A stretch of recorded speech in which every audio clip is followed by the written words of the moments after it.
Nós celebramos o segundo domingo do tempo comum, e a palavra de Deus, nesse domingo, dentre tantas coisas, nos coloca em contato com relatos vocacionais. Há um Deus que chama, e esse chamado de Deus é pautado no seu amor por nós. Nós podemos distinguir, pelo menos, duas dimensões da vocação do Senhor, do nosso chamado vocacional. Há um chamado universal, e portanto de todos nós, a santidade. E aí que está muitas vezes uma complicação, não é? A santidade não é uma dentre tantas alternativas, ou, como muitos pensam, mérito de algumas pessoas superdotadas, que nasceram com dons extraordinários, e que, portanto, não podem ser comparadas a nós. Na verdade, se pudéssemos uma palavra que ficaria mais clara para nós hoje, santidade é o que nós equivalemos com realização, humanamente falando, não é? Até porque, vamos ser sinceros, todo mundo aqui quer ser realizado, sim ou não? O que quer ser realizado? Você está fazendo bem as coisas, sabendo por que você está fazendo, desempenhando adequadamente a sua existência, a gente fica feliz, não é verdade? Ninguém começa algo querendo dar errado, não é? Você fala, nossa, estou com a vontade de contrair uma dívida. É assim? Não, nem precisa ter vontade, é verdade? Vai acontecendo. Os erros de percurso que acontecem, por limitações ou por outras razões acontecem, mas o ser humano quer se realizar. Deixa eu dizer, quem de nós, e eu me coloco com certeza no meio, não for santo, não é que não fez algo um pouquinho maior, errou, frustrou o motivo da existência, porque santidade por definição é Deus vivendo em nós, é vivermos a palavra do Senhor a ponto de que ela tome corpo em nosso corpo, que Ele vive em nossa história, até porque o sentido de discipulado é esse, é ser como aquele que nos discipula, que é Jesus, Ele é o Senhor. Esse é o sentido próprio. A segunda dimensão da vocação é o chamado específico que Deus colocou no coração de cada um de nós.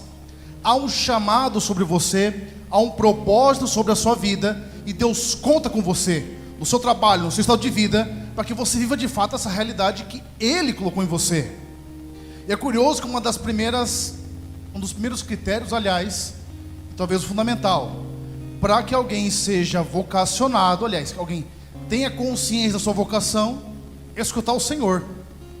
É muito bonita a história de Samuel, não é verdade? Samuel, fruto da oração da Ana, sua mãe.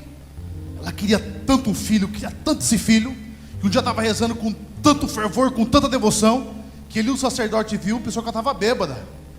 Falou, não, ela só queria pedir um filho. E naquele momento ela faz um pacto com o Senhor, que se Deus concedesse essa criança, esse filho, ela o consagraria ao Senhor. E onde é que está Samuel? No templo onde fica a arca do Senhor. E Samuel escuta uma voz, Samuel, Samuel. É bonita a prontidão de Samuel, ele corre e vai e fala, tu me chamaste, aqui estou. E ele fala, volta a dormir, menina. De novo, Samuel, Samuel. Eu, quando vou preparar uma homilia, eu gosto de me imaginar na cena, né? Gente, a segunda vez que ele me chamava, eu já falo, o quê? Lá da cama mesmo. Eu não teria ido com essa prontidão toda, não. Inclusive, se o Samuel ficar bravo, mas de novo, tá me chamando aqui, ué. Mas aí você percebe um coração pronto, e por isso que Deus reconheceu nele um homem que foi um grande profeta, que organizou Israel por muito tempo. A quarta vez que ele é chamado, a partir da orientação de Eli, ele fala algo que nós deveríamos falar todos os dias. Fala, Senhor, que o teu servo escuta. Escutar é diferente de ouvir, sabe? Escutar é colocar o coração naquilo que você ouviu. Fala, Senhor, porque aqui está alguém que quer cumprir o que o Senhor está falando. Fala, Senhor, porque está aqui alguém que quer crescer em fidelidade, em intimidade com o Senhor. E nós precisamos ouvir essa palavra do Senhor em nossas vidas e entender que nós precisamos concretizá-la, porque é a partir disso, é essa palavra que é critério de realização em nossas vidas. E Jesus, ele segue a mesma dinâmica chamando os seus, mas aqui tem um paralelo maravilhoso. Quando Jesus passa, João o Batista vê Jesus passar e aponta com dois dos seus discípulos, eis o Cordeiro de Deus. Essa frase era um título messiânico que se apregava ao Messias, não é? Portanto, era identificando, ali está o Messias, ali está aquele que devia vir. No entanto, essa afirmação na história da salvação, ela nos remete a Abraão. Lembra lá quando, em Gênesis 22, quando Deus pede Isaac a Abraão? É interessante que Deus, quem é pai e mãe que levanta a mão, pode baixar. Olha como Deus fala para Abraão: Abraão, eu quero Isaac, o teu filho, aquele a quem tu amas, teu único filho. Pelo amor de Deus, parece que é, né? Vai dar aquela facada mais gostosa, né? E Abraão não negocia, ele vai entregar Isaac. No meio do caminho, ele bota a lenha e o fogo para Isaac levar, o cutelo. Isaac começa a fazer as contas: ó, já está meu pai e eu, tem o cutelo, tem a lenha e o fogo. Ele fala: pai, cadê o cordeiro? E Abraão fala a Isaac: Deus vai providenciar, meu filho, para si o cordeiro. E esse cordeiro hoje é apresentado por João Batista. Eis o cordeiro de Deus. Eis ali o cordeiro de Deus. Deus poupa o Isaac de Abraão, mas não poupa seu primogênito por amor de nós. Ele vai até as últimas consequências. E quando Deus pede Isaac a Abraão, o que ele está falando nos apresenta o tipo de relacionamento que o Senhor quer estabelecer conosco. Quem é pai e mãe que sabe? Levanta a mão de novo, você que é pai e mãe. Pode baixar. Tem algo mais precioso na sua vida que os seus filhos, sim ou não? Sim ou não? Estou com medo de alguém falar sim. Não, claro que não. Fala assim: padre, ultimamente está difícil. A gente até ama, né? Nada mais precioso, gente. Você quer agradar um pai e uma mãe, eles vão concordar comigo. Agrada o filho, não é verdade? Você tratou bem o filho, você trata muito melhor um pai ou uma mãe. É assim que funciona. Agora você imagina Abraão, que foi o pai já idoso. A gente chamava que é os temporão, né? As crianças que nascem já com os pais mais amolecidos, mais tranquilo. Você imagina o amor que Abraão tinha por Isaac, a alegria que tinha Isaac. Mas quando Deus pede, ele não hesita. O que o Senhor está dizendo através disso? O Senhor está dizendo para mim e para você, como disse para Abraão: eu quero estar num lugar tão especial, tão importante em sua história, que nada mais importe além de mim. É aquela mesma sensação de Paulo. Paulo olha para si e fala: olha, quando fui fariseu, fui perfeito, escola de Gamaliel, fala a linhagem dele.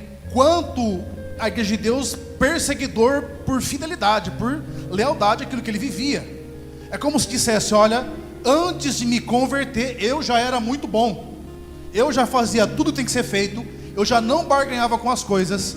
Mas depois que eu conheci Cristo, entendi tudo como lixo, como perda diante do conhecimento de Jesus Cristo. É aí que está o grande chamado que nós somos interpelados fundamentalmente. Qual é o lugar que Deus tem ocupado em sua história, em sua vida? Qual é o lugar onde nós temos colocado o Senhor?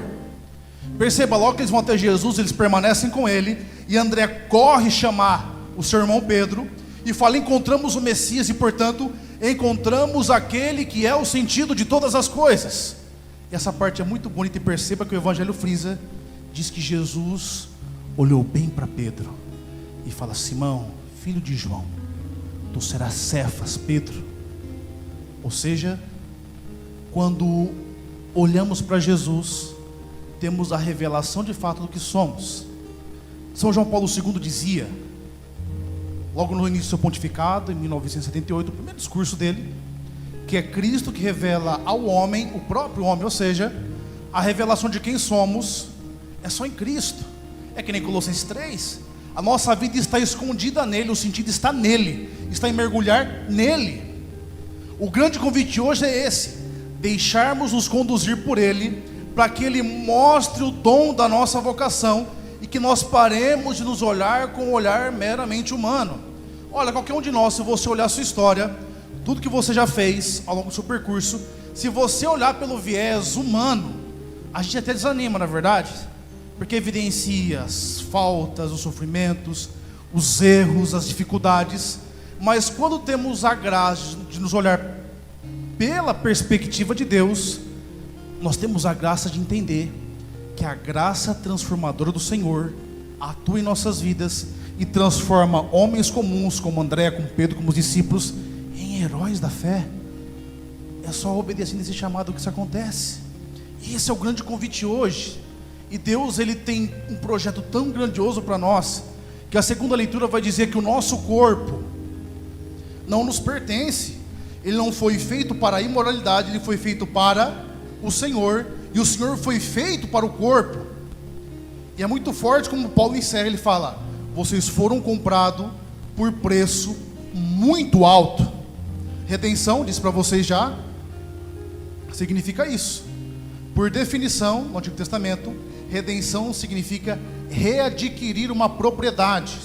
Nós éramos propriedade do pecado, porque estávamos escravos por ele. Quando Cristo nos compra com o seu sangue, nós somos propriedade dele. E a vida só tem sentido, só caminha direito, quando reconhecemos que nós temos que curvar a nossa história ao senhorio de Jesus. E entender que o chamado que ele traz para a nossa história, que ele traz para a nossa vida, é um chamado de realização. Mas já encerrando, deixa o padre fazer uma pergunta para você. Olha para a sua vida, como você tem levado os últimos dias, como você tem administrado o seu tempo. E quanto tempo você tem investido na sua intimidade com o Senhor? Quanto tempo você para o seu dia e reza? Talvez você fale: padre, você não conhece as crianças de casa. Eles acordam de madrugada, vai dormir de madrugada, não para um segundo. Eu sei que às vezes é difícil em algumas situações, mas quanto tempo você tem investido em Deus?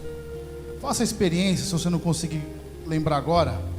Vê quanto tempo de tela de celular você tem lá. Lá no celular aparece a sua média de utilização. A gente vai chegar a uma conta que muitas vezes nós não damos 10% para Deus do tempo que a gente fica no celular. E às vezes não é nem com trabalho, é vendo coisa desnecessária, entretenimento vazio. Qual é o tempo que eu tenho de qualidade com Deus? Você quer conhecer Deus de fato, sim ou não? Invista tempo nele. Coloque-o no lugar de destaque em sua vida. Coloque-o como o mais importante, até que nada mais importe a não ser a sua intimidade com ele. É ali que nós conseguimos viver a vocação. É ali que somos criados com ouvidos de discípulos, de servo, como foi Samuel. É ali que conseguimos cruzar o olhar com o Senhor. É ali que entendemos nosso corpo como santuário, templo do Senhor, chamado a lhe prestar culto. Feche os seus olhos. Baixa a sua cabeça.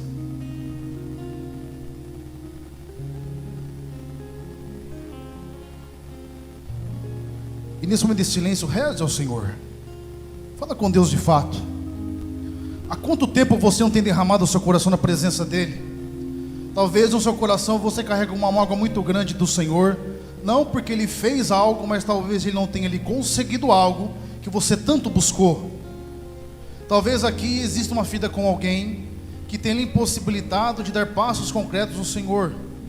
Ou talvez mesmo estamos tão apegados à nossa vida, à nossa existência, aos nossos prazeres, e nos esquecemos de olhar e contemplar a face do Senhor sobre as nossas vidas. Fala para Jesus do fundo do seu coração que você o deseja. Sim, Senhor, nós estamos em sua presença e desejamos o teu amor. Nós queremos que essa Santa Missa, Senhor, não seja mais um momento, mais uma ocasião, mas seja, Senhor, a ocasião, o momento de nos encontrarmos profundamente com o seu amor. Peço ao Senhor que de fato, com as suas palavras, que esse santo sacrifício do altar, hoje o Cordeiro mais uma vez é imolado por amor de nós, que Ele nos comunique o dom da sua salvação, da sua presença, o dom de que há um amor por nós que é incondicional e que quer no amor nos elevar à sua presença.